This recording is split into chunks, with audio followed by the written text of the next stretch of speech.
gente tem essas seguintes opções. Caso o braço estiver entre 20 graus para frente ou 20 graus para trás em relação ao tronco, a gente deve somar um ponto.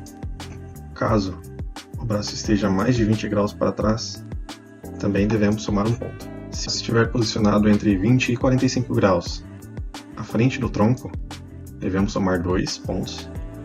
Entre 45 e 90 graus, 3 pontos. E mais de 90 graus, 4 pontos.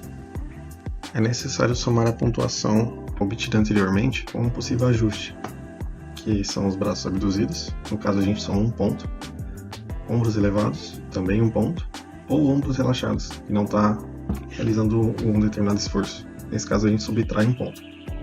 Ou seja, se a pessoa estiver com os braços na angulação entre 20 e 45 graus, porém também com os braços abduzidos, então deve somar os 2 pontos na angulação, mais um ponto referente ao ajuste.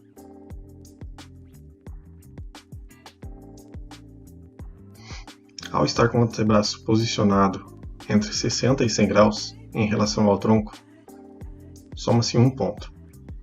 Entre 0 e 60 graus, 2 pontos. O mesmo vale para 100 graus ou mais, também são adicionados 2 pontos. Para o antebraço a gente também tem a questão do ajuste, ou seja, se ele cruza a linha central do corpo, direção esquerda na imagem, deve-se adicionar um ponto. E o mesmo vale se ele fizer um movimento contrário, se ele vai além da projeção vertical do cotovelo, ou seja, movimento para a direita, também é somado um ponto.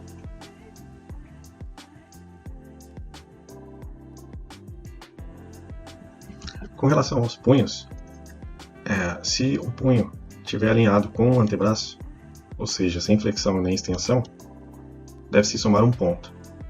Caso tenha uma flexão ou extensão até 15 graus, ou seja, 15 graus para cima ou para baixo, deve-se adicionar 2 pontos. Se ultrapassar esse valor, ou seja, se for mais de 15 graus, deve-se somar 3 pontos.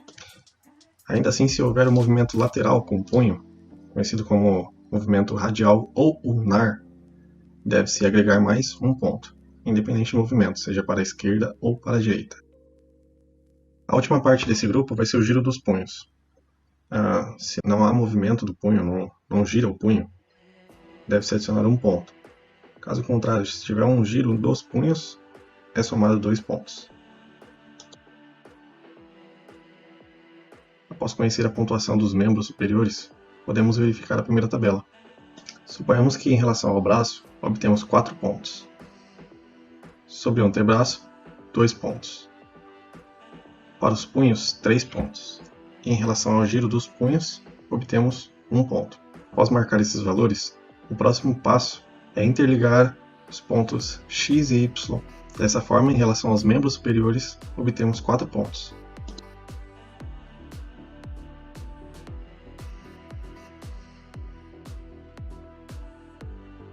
Com relação ao grupo B, a gente começa falando agora sobre o pescoço. Se houver uma leve flexão, uma leve inclinação no pescoço, entre 0 a 10 graus, 1 ponto. De 10 a 20 graus, 2 pontos. Mais que 20 graus, 3 pontos. No caso, se fizer uma extensão para trás, ou seja, inclinar a cabeça para trás, 4 pontos. Ainda em relação ao pescoço, também temos ajustes. Por exemplo, se houver uma rotação do pescoço, olhar para os lados, deve ser adicionado 1 ponto. No caso de lateralizar o pescoço, ou seja, inclinar para os lados, também deve ser adicionado 1 ponto.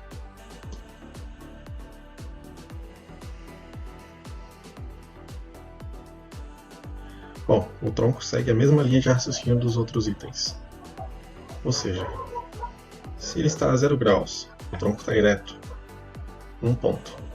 De 0 a 20 graus, inclinado para frente, 2 pontos.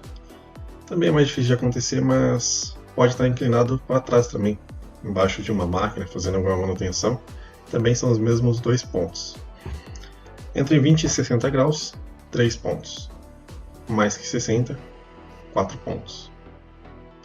O tronco possui ajustes semelhantes ao do pescoço.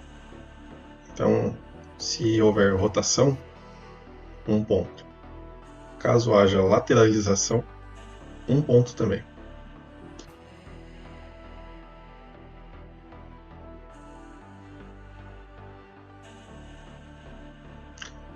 Para finalizar o grupo B, temos agora as pernas. Se os pés estiverem apoiados com o peso bem distribuído em ambas as pernas, teremos um ponto. Porém, caso o peso não estiver bem distribuído, tendo mais peso em uma das pernas do que na outra, ou a perna está sem apoio, por exemplo, está sentado numa cadeira muito alta, devemos somar 2 pontos.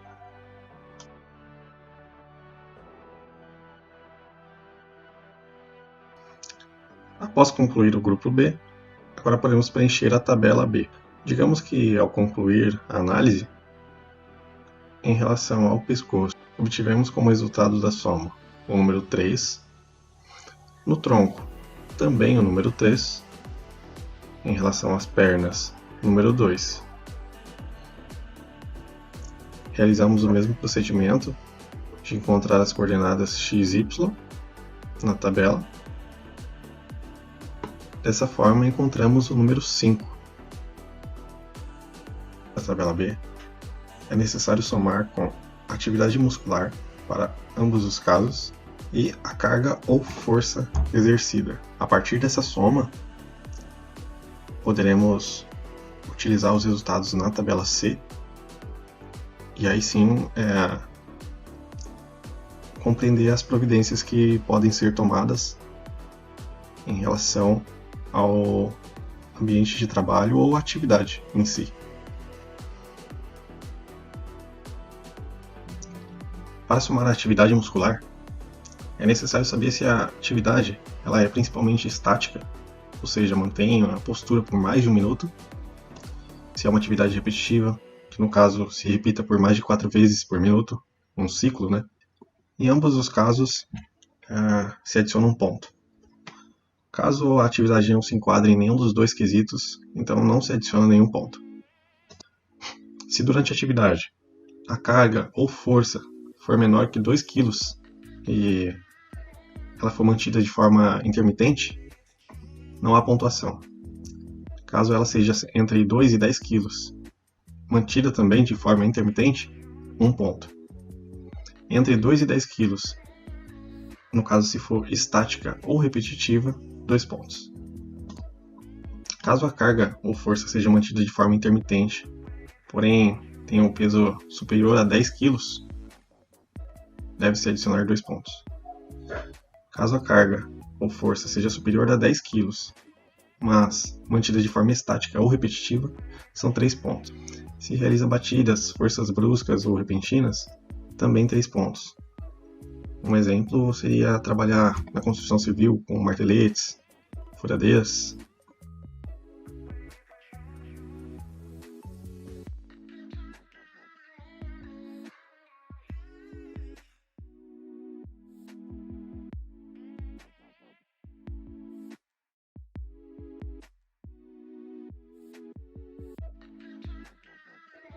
Por fim, chegamos na tabela C. Agora, para compreendermos todo esse procedimento, precisamos aplicar os valores descobertos na tabela C. O valor encontrado na tabela A, que foi 4, somado à atividade muscular, carga e força, obtivemos o resultado 5. Em relação ao grupo B, também obtivemos 5 no total dessa soma. Ao cruzarmos as linhas na tabela, chegamos ao número 6, que está na cor vermelha.